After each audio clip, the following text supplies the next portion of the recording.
We are today talking about chapter 4, a bleeding woman and a dead girl. And so let's get ourselves started.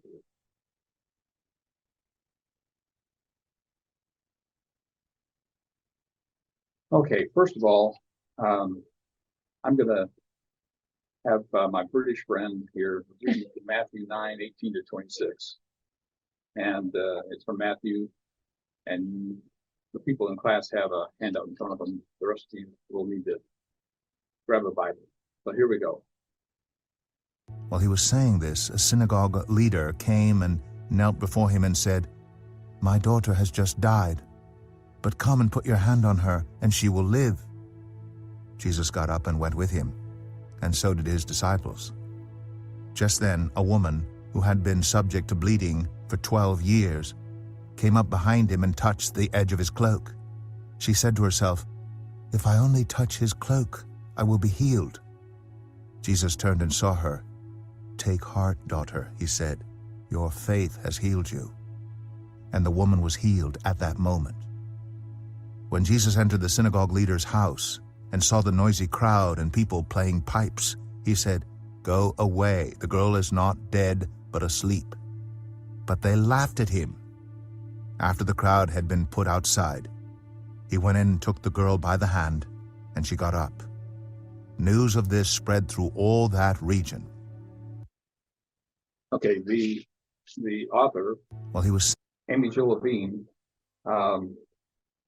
compares and contrasts Matthew's recording and Mark's recording of this event. And so now I want you to hear Mark's, and you'll notice that Mark's is a little bit longer. So here we go.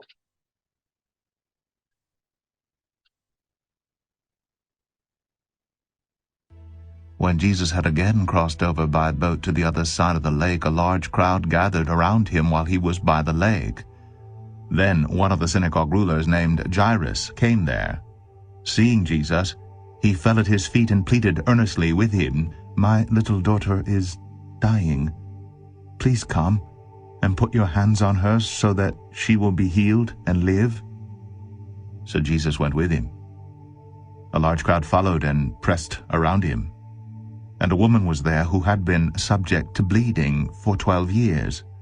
She had suffered a great deal under the care of many doctors, and had spent all she had. Yet instead of getting better, she grew worse.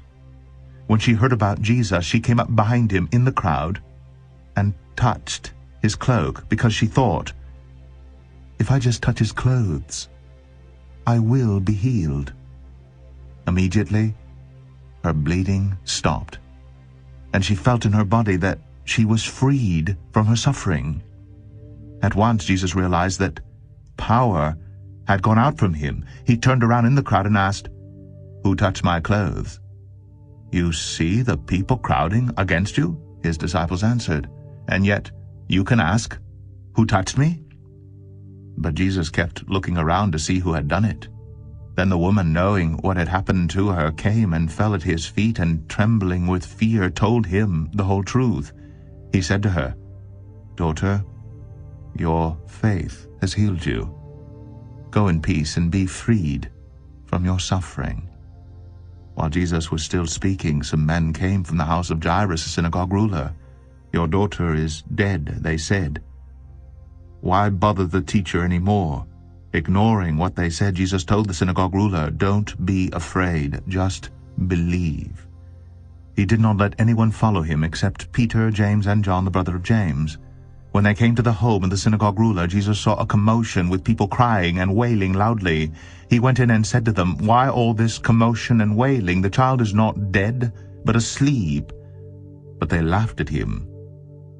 After he put them all out, he took the child's father and mother and the disciples who were with him, and went in where the child was.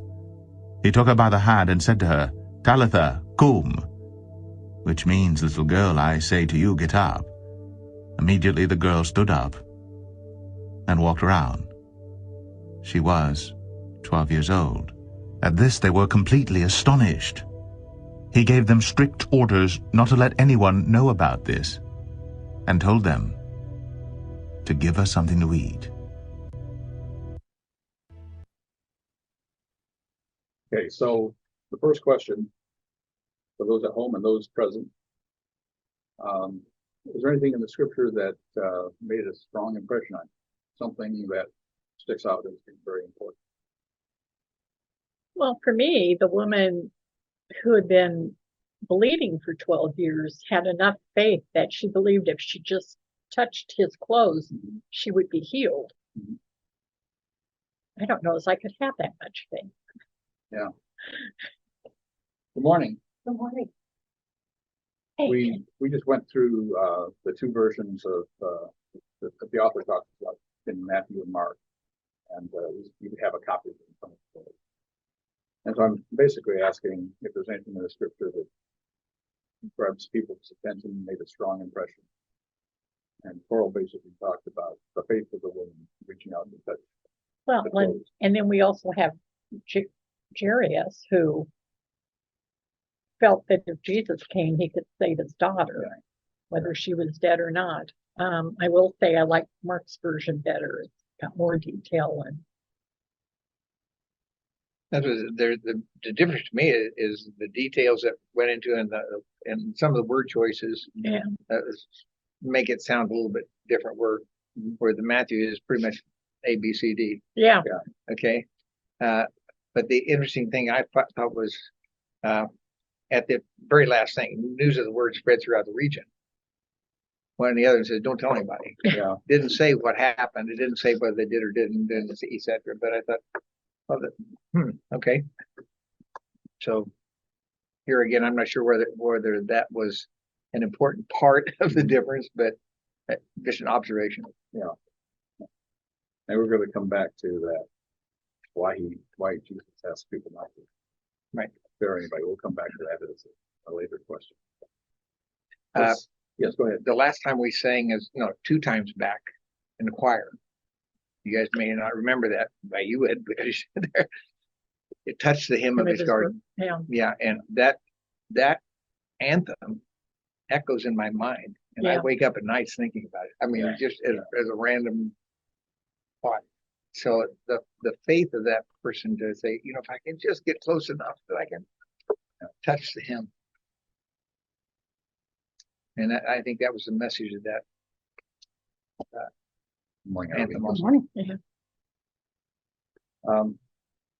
Let's go back to the very beginning of this in Matthew 9:18. Who is Jesus talking to at the beginning? Anybody happen to read the verse before? Or to know who he's talking to? Yeah, he was talking, I didn't read the verse before, but I imagine he was talking to a crowd of followers. And according to Amy-Jill Levine, it sounds like he was sitting on the ground talking to them. Anybody have another idea on who he's talking to?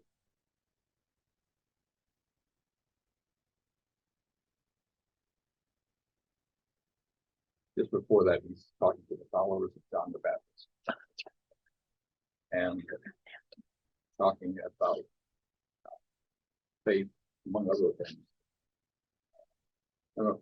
Nobody's got a Bible. Fasting too, Yes, and why his followers didn't fast. yes. And why did his followers not fast? Because they still had the bridegroom with them. Yes, yes. And what the bridegroom with them. That's And- what that's how he, The next thing is it talks about, well, I guess to finish up on that, he's talking to the followers of John the Baptist, but talking about fasting. And the whole concept is that when you lose someone, there's fasting, mourning, and that sort of thing. And Jesus is not gone yet. Yeah. So there's no reason to Mourn. fast. Yeah, or to mourn. Okay. So But now, that's in Matthew, not Mark. yes. In Mark, he's talking to people right after he exorcised this demons out of this man, and they fled into the herd of swine. Yes, that's true. He crosses the other side of the lake, and there's a large group gathered there. And that's when Jairus comes up to him, which brings out our next question is, what do you know about someone identified as a synagogue leader or ruler? Who would that be? Rabbi? Not a rabbi. In modern day synagogues or temples, they have a synagogue president who kind of takes care of all of the administrative functions of the temple, kind of like Ron does for us. Mhm. And that's really very close to what Wikipedia, if you believe that is an expert witness, says that the leader is really responsible for the administration and looking out for the building.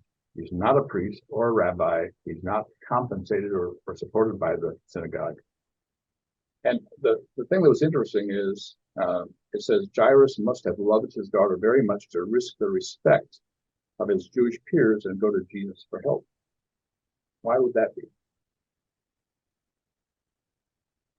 Because Jesus was turning things on its head, and the elite didn't like what he was doing, and preferred that you just stay away from him. He was not part of the temple. What's the word? Hierarchy, or not part of the status quo. He was changing things. I think Amy-Jill Levine would probably dispute that. I think she would say he was a father who loved his daughter, and what father wouldn't go, whoever it was, could help his daughter. But why wouldn't he go to the rabbi in the temple? Why wouldn't he go to the priest in the temple? Jesus was more effective. Yeah, okay. I haven't seen them do any healings. Yeah. I think they have stories of Jesus healing. Yeah, that's a good point. So Amy-Jill Levine talks about kneeling, and so raises the question, Jairus kneels down, the leader from the synagogue kneels down in front of Jesus. And is that a sign of humility or strength and courage? And it's all of the above. Yeah, more or less. Of course, Amy-Jill Levine also points out that Jesus may have been sitting, so he kneeled to be at eye level. But still, I mean, being the leader of a temple, I mean, I don't think he'd have any problem standing looking down at Jesus.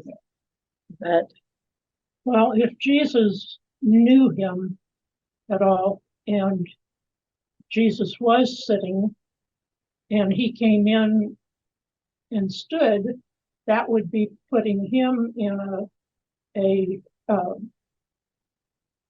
Hierarchical. Well, in a, what's the word? More dominant. Yeah, dominant, and Jesus might have taken his request differently. Okay. I'm just thinking about the act of kneeling is sincerity, humility. Give me more words. We kneel for the communion first. Yeah. A guy kneels Respect. before he. submission. But it's also strength and courage, because he knew that he had stuff to lose as far as his co-people, not his daughter, but his Jewish people. And it put him in a vulnerable position. Right. And it takes courage to put yourself in a vulnerable position. No, I agree totally. I have always viewed that part of the story as a matter of humility. But it was interesting that Amy-Jill Levine in her book talks about him basically going and sitting down or kneeling down right in front of Jesus. So Jesus has to pay attention to it. and that she calls that courage, and I do too, strength and courage. No matter how powerful you think the person is, to stop them, to kneel down in front of them and stop them, takes some strength and courage. Yeah, I don't like interrupting people when they're in a conversation. Yes. One thing that I think might keep in mind, we're not in Jerusalem here, so he's not at the temple. He's in a small fishing village and a small synagogue that probably there are, were no priests there. I think in those days the synagogues were kind of run by the village elders, and this guy may very well have been one of those people. He may have been the chief person in the synagogue, and that's why he felt comfortable, coming to Jesus, because he had some degree of power, I guess, to make decisions. I don't know if that has anything to do with it, but It could very well. It could very well. Well, then next, why do you think that Matthew and Mark packaged these two stories together? The healing of Jairus's daughter and the hemorrhaging woman together in their gospel. Well, Jairus's daughter would be of a higher class, whereas the hemorrhaging woman had lost everything trying to be cured by doctors, and so she was more or less on the fringe of society, I would say. Yeah, and I think that's a good point, that they represent two ends of the economic spectrum in a sense, or the power spectrum too, because if one is the leader of the synagogue and the other is a woman who has lost everything investing in positions to heal her, she obviously doesn't have money left, and especially if she's there by herself, reaching out to touch the hem of Jesus. one thing that Amy-Jill talked about that I thought was interesting is she said that sometimes the authors of the New Testament package these stories together in what she called a sandwich. Yeah. And this was maybe one of those examples, and kind of the message was, God loves women, but God also loves daughters as well. Yeah. And it's interesting also that, and we may talk about this more, that it's on the way to Jairus' daughter to heal her that he's stopped by the woman, and he stops and he calls her daughter. So he clearly doesn't see a priority over getting to the daughter versus healing someone who has been bleeding for 12 years. Yeah. So. I saw one time talking about the child brides over there in that area where they take the girls when they're 12, 13 years old as their bride and get them pregnant. Well, the girls, when they deliver that young, I can't remember now what it's called, but they don't heal all the way. And so it causes them to keep bleeding if they don't get somebody who can sew that closed and all. And if this woman was a case of that, we don't know how old she was. We just know that it's been going on for 12 years. And it always, after I heard that story, I always thought, well, I wonder if that was why she was hemorrhaging for 12 years. And the husband, once they do that, then a lot of times they kick them out because they're, damaged. Yeah. So then the person is really a victim, all the way around, because it's hard for them to make money or to support themselves. Yeah. And a lot of times their family won't take it back. Okay. So next, Gospel of Mark is the shortest gospel. Matthew's is much longer. Why do you think that Matthew abbreviates? And you can look at the handout here and see the difference between the two. Why do you think that Matthew abbreviates his story, whereas Mark goes to far more detail? And biblical scholars generally agree that Mark was written first, so Matthew is drawing on Mark. So why do you think? Why do you think there's that much of a difference? I mean, it's literally half the size, half the length, I should say. Well, if Mark was written first and Matthew came along later and wrote it, his is kind of the cliff notes. Just get to the meat of the thing. Yeah, except that Mark has much more detail in the stories he does. Well, in a sense, it is Well, a cliff note And version. they don't really have does he have the birth of Jesus? Because it looks like they start with John the Baptist Yes. in Matthew 1. So there's no manger story or all those things about, Mary Yeah. Luke came. has- Yeah. has that. Yeah. But yeah, so Mark didn't even cover the birth of Jesus. So or his growing up. So there's what? How many chapters in Matthew does that take up? Yeah. I'm not sure. Any other thoughts or comments on why the difference? Mark is a dramatic performance, the way I understand it, that in the early days of his followers, that would be performed as a dramatic performance, and it's was done all in way I've read all in one sitting. Typically, you would go there and the storyteller would put on this performance of the whole story of Mark. And besides that, Matthew has a lot more stuff that he has the Sermon on the Mount and relates to some other things that Mark doesn't include. So necessity to cover more territory, each event would be a little shorter. Is that what you're proposing? Yeah, correct. Okay. Maybe they had inflation in the cost of hours from that. Yeah. Well, and who'd want to sit all day listening about, or, all night listening to Matthew? Yeah. Okay. Mark, you might be able to accomplish in a day or so, in less than a day. Why, it talks about the woman was trembling with fear in Mark. If you look at 5:33. To go through it again, it basically says, but Jesus kept looking around to see who had touched it, meaning his robe. Then the woman, knowing what had happened to her, came and fell at his feet, and trembling with fear, told him the whole truth.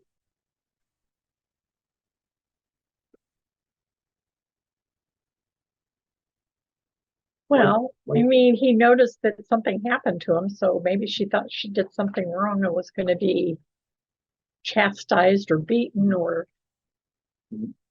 Well, and she was a woman and doing it rather than a man. And with the feelings that they had about women back then, she may have felt unworthy. Okay. Even though she hoped Well, he and would, she was also, hoped that he would heal her, but she still felt unworthy. I didn't know. oh, sorry, go ahead. Well, I was just going to say, I don't know if I bought in Amy-Jill Levine, what she was basically saying. Well, if Jesus could heal you, he had the power, he could kill you. And she cited some references to the Ark of the Covenant, some other places where somebody did something, they got struck dead. Yeah. I wasn't quite sure if I thought that since he had a reputation for healing, I wasn't quite sure if I believed her version of why this woman would be fearful about it, but that was what she said. Well, I was also going to say she was of lower status. Mhm. So that would, I mean, how dare this lowly person who lives on the fringe of society expect anything good? Well, I mean, to follow up on what Dennis was saying, and I can't remember if it's Uzziah or who it was, but there is a story in the Old Testament about a man who touches the Ark of the Covenant. Yep, to keep it from And- falling. Yes, and it struck dead. Well, if you view Jesus as The ark. The Son of God, Holy of holies. yes, and you touch him without permission, maybe you can get struck dead. Yeah. So that, I agree. I'd never thought of that before. I suspect more that she's in a crowd and is just a little concerned that she's recognized. I think it's almost like she wants to be anonymous. Yeah, in touching his robe. Ron had something to say too. Go Well, ahead. well, in which one? in Mark, Uh-huh. okay, and this is what my memory goes back to. Jesus sensed something going out of him, some power or something. So then she felt something coming into her. Yeah. To me, if I felt something coming into me, I'd be, what's going on? I'd be questioning myself. So the shaking, trembling to me was, maybe she recognized something happened to her. Yeah. You know, I mean, like that. Well, and I'm just thinking. yeah, well, and I agree. If Jesus basically says, I'm trying to find where it was, It's 30. 30. Once Jesus realized the power had gone out from him. That's Yeah. the part that I was. Yeah, and he says, relating to. who touched me? Yeah, who touched me? Something happened to me. And so- some power left me, went to somebody else. So I think she may have had, especially if she has become an outcast in society because of 12 years of doctoring and none of it doing any good, and clearly just dispensing whatever resources she had, then she's going to be a little fearful. Okay, well then, is there a significance to the years the bleeding woman has suffered and the age of the daughter of Jairus? I'm not sure, but it was interesting that both had, one was 12 and the other had been bleeding for 12 years. But I don't know what it means. Yeah. Or is there something about the number 12? Yeah, I don't, yeah, A numerology Some- issue. some, back then, numbers meant a lot. Right. Yeah. The one comment I found was that it represents the healing of the 12 tribes of Israel. Oh, Now, that seems a little far-fetched, but again, numerology had a lot more impact on people's Right. lives back then than Yeah. it does now. So, for whatever it's worth, that's at least one answer. Why does Luke describe Jairus's daughter as his only daughter? We haven't really read Luke, but there are a couple differences between Luke and the other two versions. The others refer to her as my daughter or my little daughter, but only Jairus, only in Luke does Jairus says, my only daughter. Does that have any significance?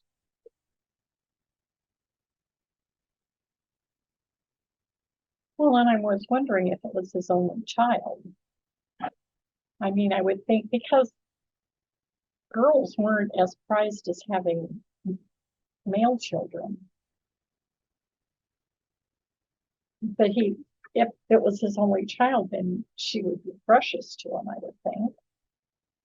And you really don't think of, Girls are still daddy's little girl. well, but in the biblical, it didn't seem like they had a lot of time for their children. They were sent out to work, and being the sheep herders or the cow herders, But he was a man of, he was the Yeah. ruler in the synagogue, so he wouldn't have been that. but I would think that the But girls, he's still not being paid by the synagogue. yeah, I mean, he still has some occupation. Yeah. outside that. But I don't know. I just see that girls as children were not as valued because they couldn't, even though he was rich or, fairly well off. There's we'll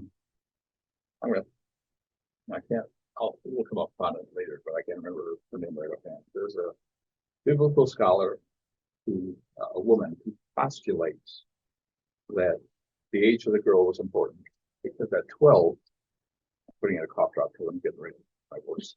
At the age of 12, girls were soon to be mature enough to marry. And this biblical scholar postulates that we probably don't want to hear this, but that he was of the age he could be married off and give him a dowry of some sort as well as give him children who would then take care of him in his old age. And it's kind of a, we value our daughters for more reasons than that today. Yeah. But it's kind of a cynical view of fatherhood versus having a daughter. But Plus, we would no longer have to feed her. yeah, Mary's yeah, that's true. She becomes a liability after the age of 8 if you can't marry her off, and therefore make bring a young man or a man into the family, which then increases his prosperity. So take it or leave it. That's at least one speculation. Why because if it's the only daughter, the only child, especially only daughter, then that cuts off his descendancy of additional people. I'm not saying it very well, but hopefully you get the idea. Okay, I looked up the symbols of 12 in the, so there are 12 tribes.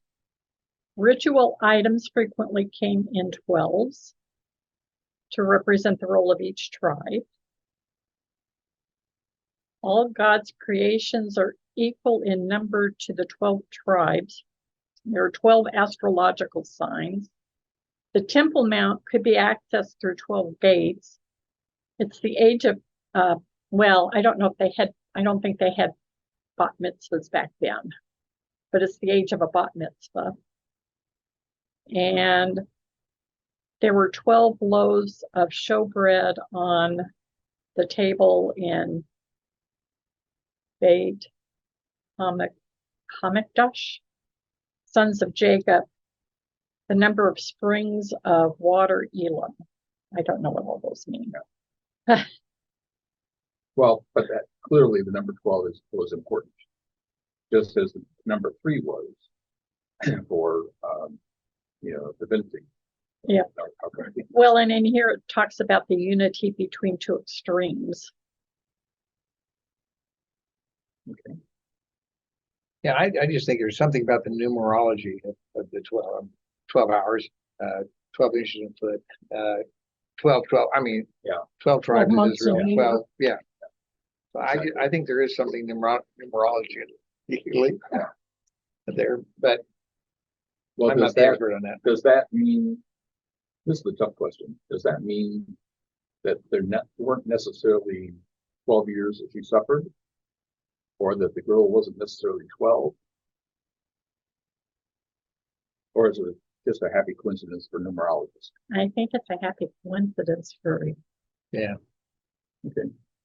I think it has a point to the story, and probably the crowds that were receiving this knew what the numerology, what those numbers meant better than evidently we do. Yeah.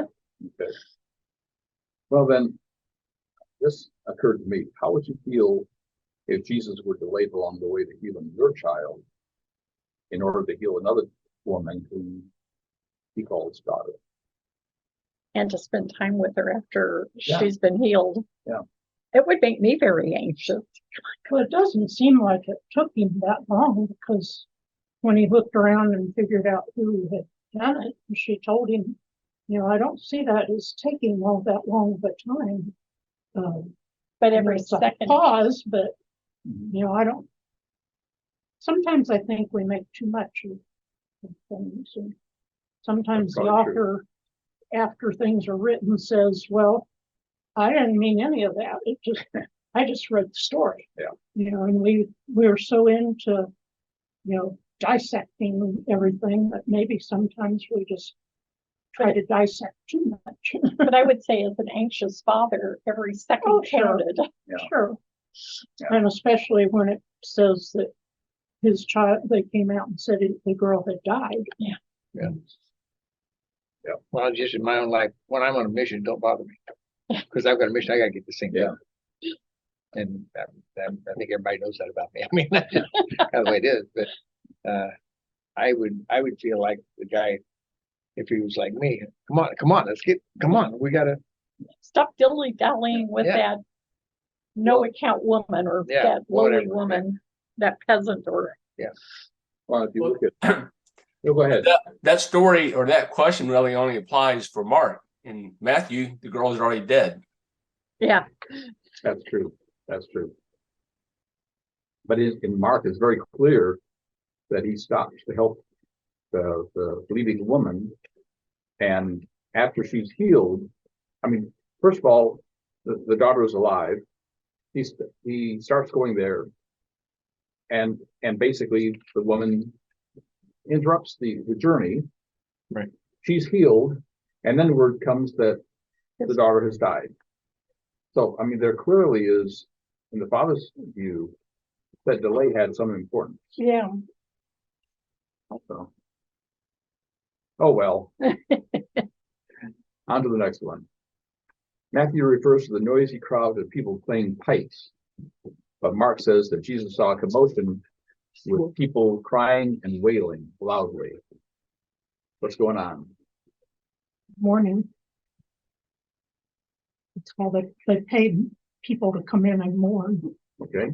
by wailing Yeah. and Well, and according to Amy-Jill Levine, some of them may be there for the free food Mhm. that will eventually show up.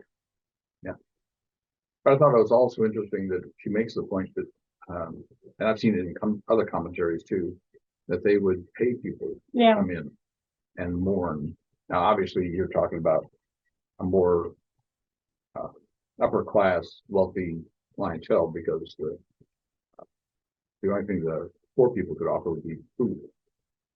So anyhow, it's interesting that they're playing pipes in one version and they're crying loudly and wailing in the other. So, but it is the funeral. They are making the assumption that the child was dead.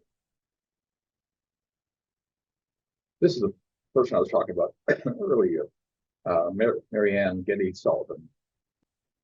She pointed out that rather than Mark Luke's verb, and I can't say it, to stand up or get up, Matthew uses the verb that says to rise or to arise. And that is commonly connected to the resurrection of Jesus, suggesting that Matthew wanted to cast Jesus' miraculous revival of Jairus' daughter as a foreshadowing of what would later happen to Jesus himself. Any reactions to that? Or are we, as Arlene said, nitpicking too many details?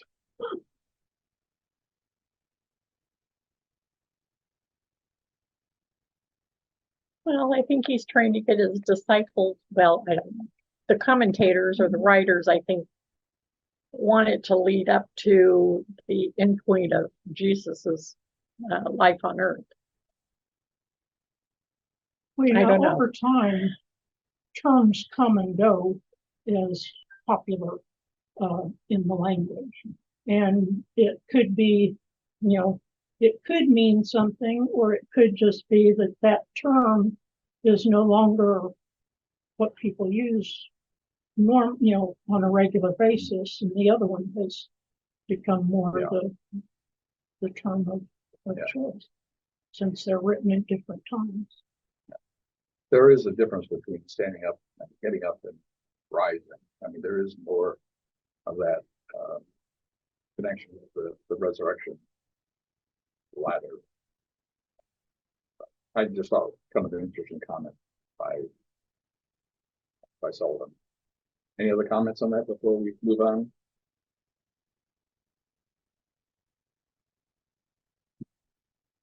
Okay. One of the other concepts I ran across was, do you believe the Gospels are historical or theological documents? And what's the difference?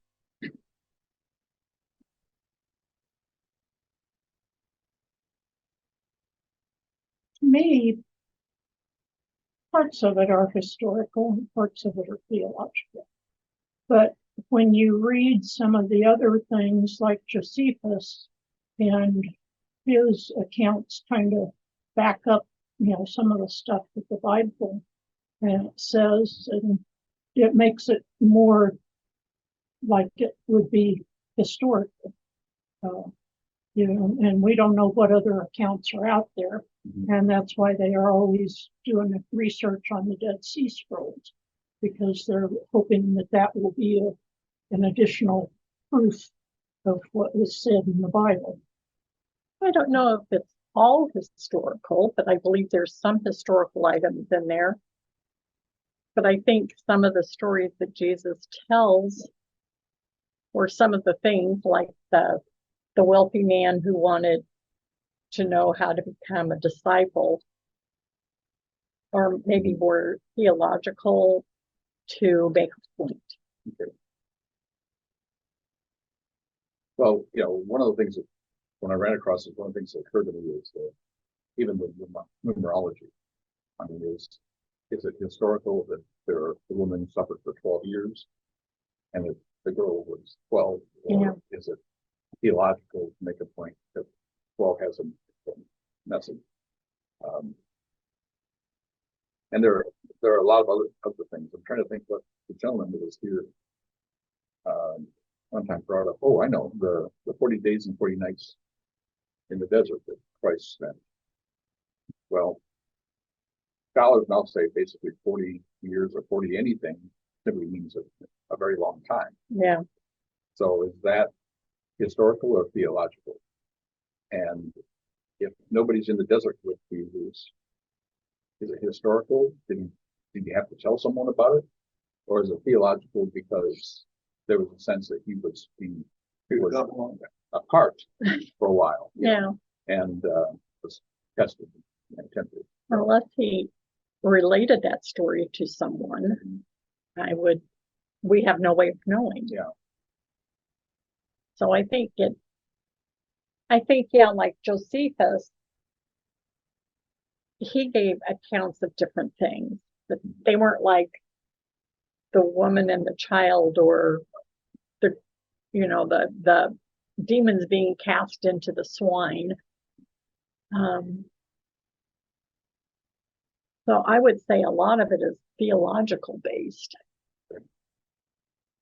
Does that bother you, or is that acceptable? Or I'm just thinking of an analogy. Okay. We have Ina Smith Davis, who's the story of the church, and we have Tony Schwab Smith's renditions. We have Mark Shearer's Journey of the People. Mm-hmm. Are those all historical? Are they theological? I mean, I'm just saying, sometimes people write things. Yeah. That is their understanding. Yeah. And I'm just wondering, did Mark, he was the first one, so well, now did Matthew read that and say, well, no, I think he meant this? I'm just throwing out what ifs. Yeah. I'm not sure.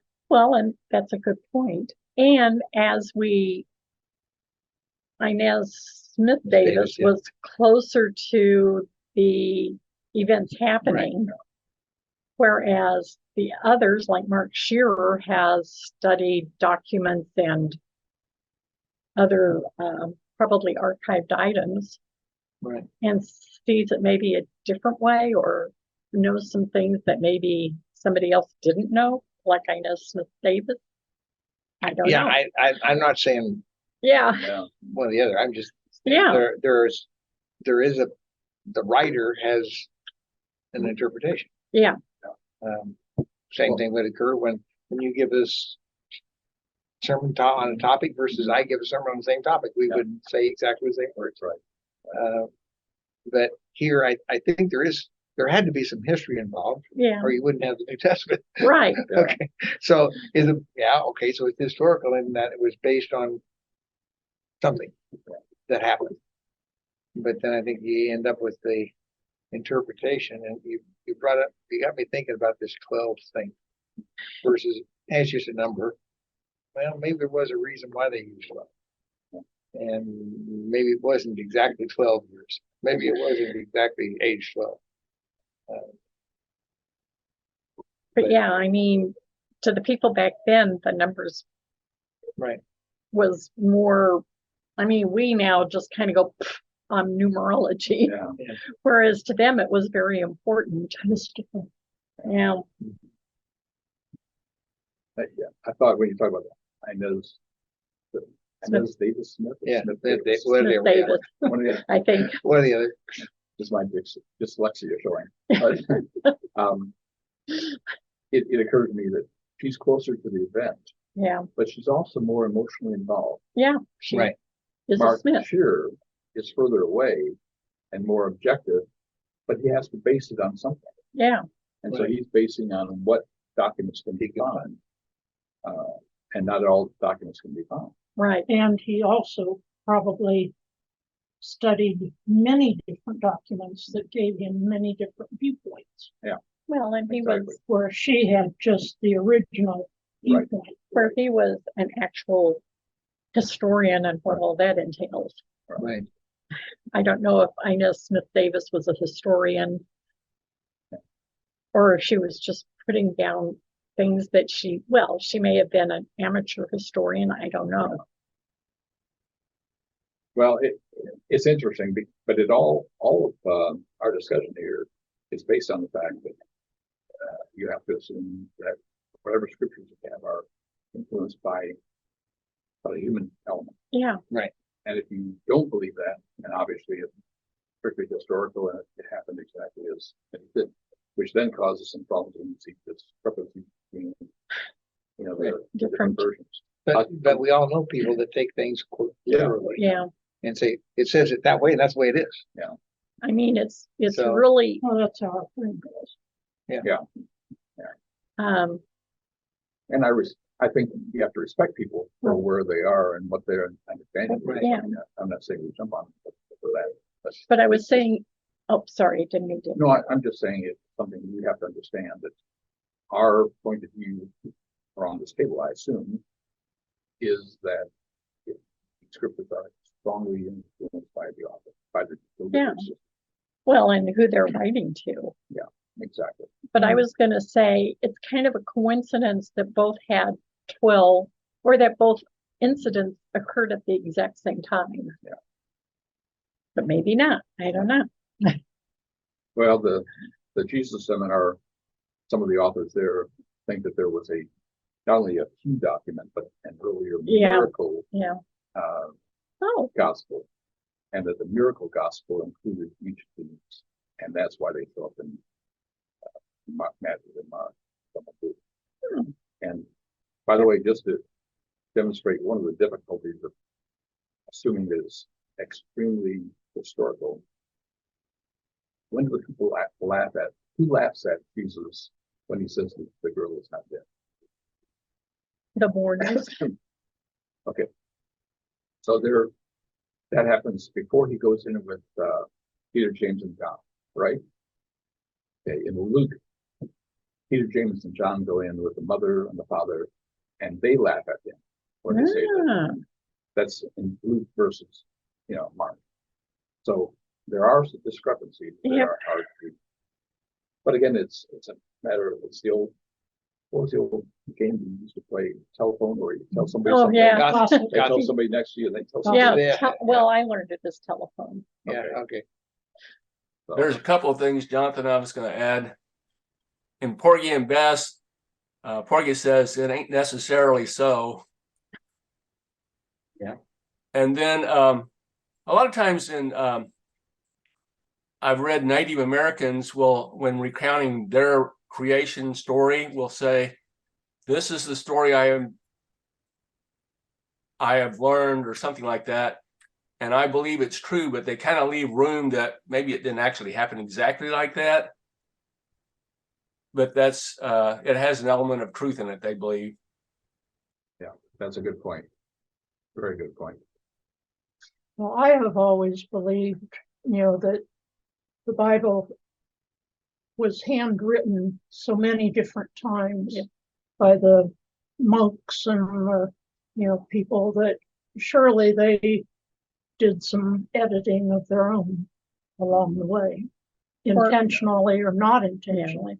And we know that a lot of the words back then had different meanings depending on how it was pronounced or how it was emphasized Right. or used in a sentence.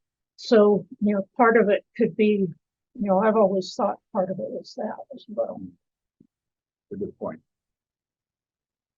Well, I think Paul mentioned the intercalation earlier, and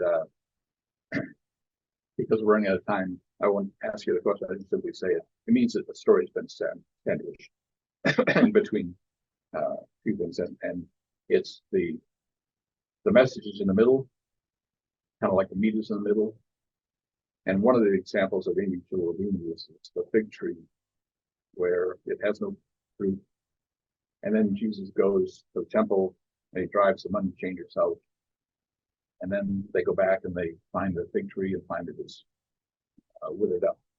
And her interpretation is that from that sandwich story is that Jesus is trying to say that the temple's going to be destroyed. The temple will not be there forever. It will be changed. It will be, destroyed. And then, again, I'll just cover this real quick. Some of the commentaries basically say that Talitha Kum means little lamb arise, or little girl, I say to you, arise. But there are also some who believe that Talitha is the child's name.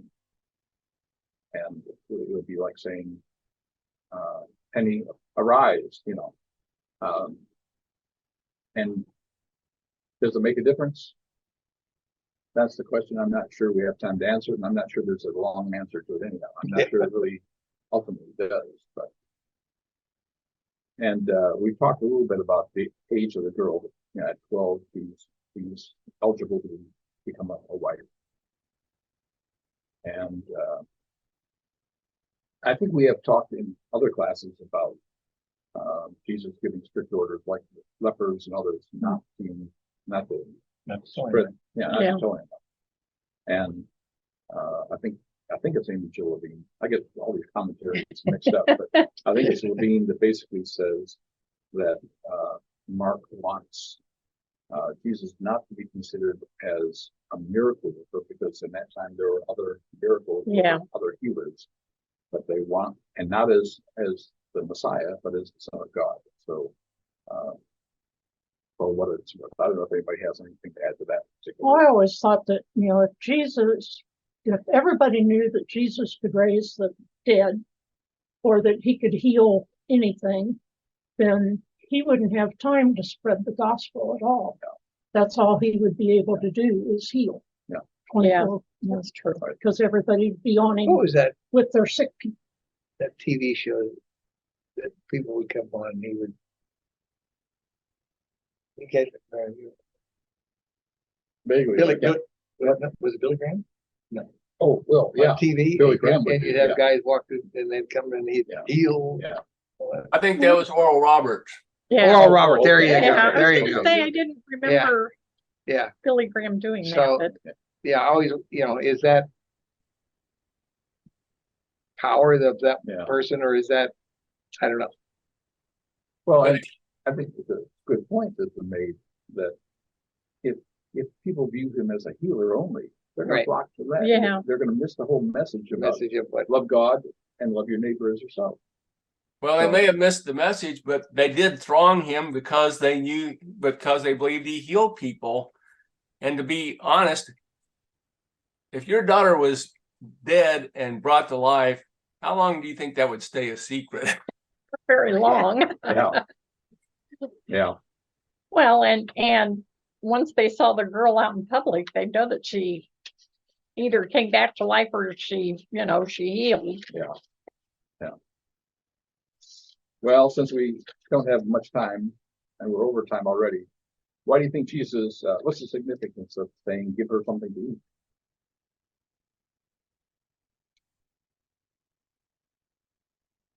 Well, according to Amy-Jill Levine, he was acting like a parent and instructing her parents to feed her, because I don't know how long she'd been there, but she might be hungry now. Yeah.